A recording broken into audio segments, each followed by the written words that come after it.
భారీ వర్షాలకు గ్రేటర్ వరంగల్లోని లోతట్టు ప్రాంతాలు జలమయమయ్యాయి. మున్సిపల్ కార్పొరేషన్ కార్యాలయంలో స్లాబ్ లీకేజీ కావడంతో కార్యాలయంలోకి నీళ్లు చేరింది.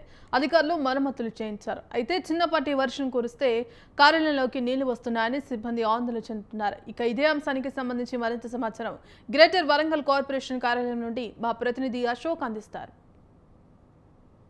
గత 2 రోజుల నుంచి వర్షాలు అయితే బీభత్సంగా కొడుతున్నాయి. దీంతో పాటు ఉమ్మడి వరంగల్ గ్రేటర్ వరంగల్ పరిధి కూడా గత 2 రోజుల పాటు వర్షాలు అయితే కొడుతున్నాయి. ఈ వర్షాల్లో భాగంగా వరంగల్ గ్రేటర్ పరిధి ఏదైతే ఉందో వరంగల్ నగరాన్ని చూసుకున్నటువంటి వరంగల్ బల్దియాలోనే వర్షాలు కురిసేసి మొత్తం పైన పిచ్చి ఊడి కింద పడిపోయింది. ఈ కింద పడిపోవడం వల్ల నిన్న మొత్తం ఇదంతా ఒక ఫీట్ లోతు వర్షం రావడంతో ఉద్యోగులు మాత్రం తీవ్ర ఇబ్బందులు పడ్డారు. ఇలా చూసుకున్నట్లయితే మనకు పిచ్చులుడినే గదులు మాత్రం కనబడుతున్నాయి.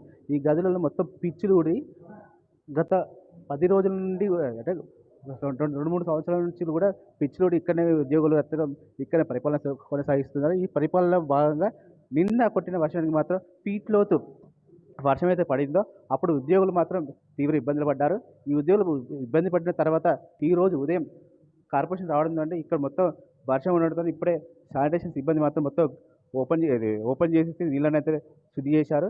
శుద్ధి చేసిన క్రమంలోనే ఇప్పుడు చూసుకున్నట్లయితే మనకి ఏ వార్డులో కూడా చూసినా కానీ ఎక్కడ చూసినా తడిగా ఉంది.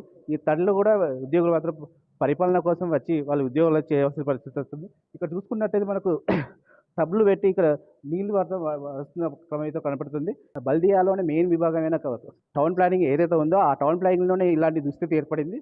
గత ప్రభుత్వం ఎలా ఉన్నా కానీ ఏదైనా అభివృద్ధి పనులు చేయాలంటే గ్రేటర్ వరంగల్ పరిధిలో అన్నీ ఎక్కడ శిథిలావస్థ చేరినా కానీ ఆ శిథిలావస్థ ఇళ్లను కూలగొడుతున్నారు. కానీ శిథిలావస్థకు చేరిన బల్దియాని మాత్రం ఎవరు పట్టించుకోవడం లేదనేది ఇక్కడ ప్రజలు మాత్రం ఆవేదన వ్యక్తం చేస్తున్నారు. ఇప్పుడు మనం చూసుకున్నట్లయితే ఇక్కడ కార్పొరేషన్లో ఇప్పుడు ఇది టౌన్ ప్లానింగ్ విభాగానికి సంబంధించింది.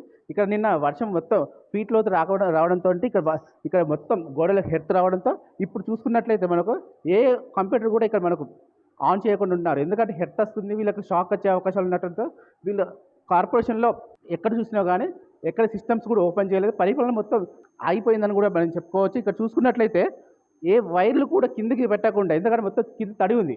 ఈ తడి ఉండడం వల్ల వాళ్ళకి ఎంత షాక్ వస్తుందనే ఉద్దేశంతో అధికారులు మాత్రం వచ్చి ఉన్నారు ఆల్రెడీ. కాకపోతే ఏంటంటే ఇక్కడ మనకు వచ్చి ఉన్నప్పుడు కానీ ఇక్కడ పరిపాలన మాత్రం సాగట్లేదు. ఎందుకంటే మొత్తం ఇక్కడ నిన్న మొత్తం కొట్టిన వర్షానికి ఏంటంటే వైర్లు కానీ సిస్టమ్స్ కానీ మొత్తం మీద వర్షానికి తడిగిపోయింది. మొత్తం తడి కావడంతో ఇక్కడ ఏ టైంలో షాక్ కొడుతుంది, హెర్త్ వస్తుంది అనే ఉద్యోగులు భయపడుతూ సిస్టమ్స్ కూడా ఆన్ చేయలేని పరిస్థితి ఉంది.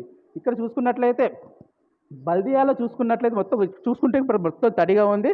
అడిషనల్ కమిషనర్ ఎవరైతే జోనా గారు కూడా ఇప్పుడు వచ్చేసి ఇక్కడ విజిట్ చేశారు. విజిట్ చేసిన క్రమంలోనే మొత్తం చూసి ఏదైతే ఉన్నారో ఇక్కడ మొత్తం చూసి దీన్ని ఎక్కడ మరమ్మతులు చేయాలనే ఉద్దేశంతో మరమ్మతులు అయితే సాగుతున్నాయి.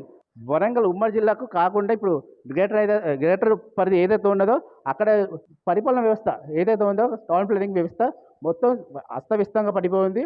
వరంగల్లోనే అన్ని శిథిలావస్థకు చేరిన ఇళ్లను కానీ ఏదైతే ఉన్నాయో వాళ్ళను కూలగొట్టే అక్కడ ఏంటంటే వాళ్ళకు చర్యలు చూపించే విభాగమే ఇలా దుస్థితి ఏర్పడింది. దీనివల్ల ఏంటంటే వరంగల్ ఉమ్మడి జిల్లా వ్యాప్తంగా ఎలా ఉన్నా కానీ గ్రేటర్ పరిధిలోనే ఇలా పరిస్థితి జరిగింది.